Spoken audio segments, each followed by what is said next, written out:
جنوبي وزیرستان کې په اول ځل پیغام امن په نوم باندې وانا سپورټس کمپلیکس کې د کرکټ ټورنمنټ تقریب تابع کړی شوی چې پکې ګڼ شمېر خلکو ګډون کړی و. د لرې پراتې سیمو څخه راغلي میلمنو د ډول وهلو او آتشبازۍ باندې تود هرکلی شوی. د پرانیستې مشر میلمه اسسټنټ کمشنر بشیر خان وویل سپورټس په سیمه کې د سولې نښه ده، چېرته چې لوبې وي هلته به سوله او ارام. کوم د کرکټ ټورنمنټ ارګنایز شوی ارنج شوی او په 14 اگست باندې دی فاینلی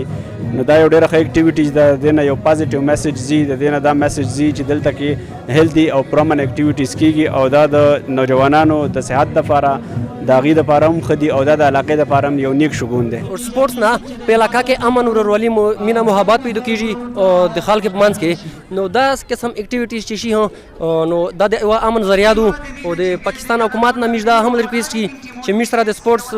لکه چې کوم سټیډیم دی هغه نشته، هغه مسله دو په چار دو سپیشل پشکې کې سپورټس سټیډیم نشته او چې سپیشل په د توجه کو غور وکړو. وسیم سجاد وایي لا انظما مرستې قبایلي سیمې د پرمختګ په لور روانې دي، باید د لوبې پرمختګ لپاره په بیړني ډول ګامونه پورته کړی شي. سون FM 96 وانا station manager यमा और नंच की मुछिया गज बने ओपनिंग सेरेमनी वकाना दुआ में छीना और ऐसी साहब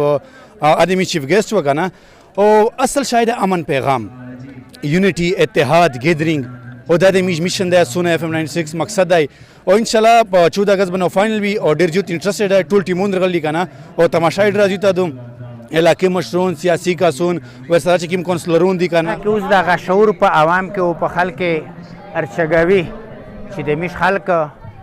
د غیر اخلاقی سرګرمیانه کاچره میش باسوتی نور میشتا سپورټس اکټیویټیز پچار دي.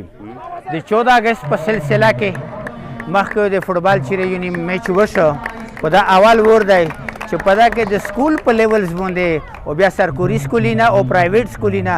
دغه په ګډه باندې د سکول د کرکټ ټورنمنټ شری کړی دی. د سونو FM 96 ریډیو لخوا تابع کړی شوی ټورنمنټ کې د بېلابېلو سیمو څخه 8 ټیمونه برخه اخلي. دغه ټورنمنټ فاینل میچ به د اګست په 14 نیټه لوبولی شي.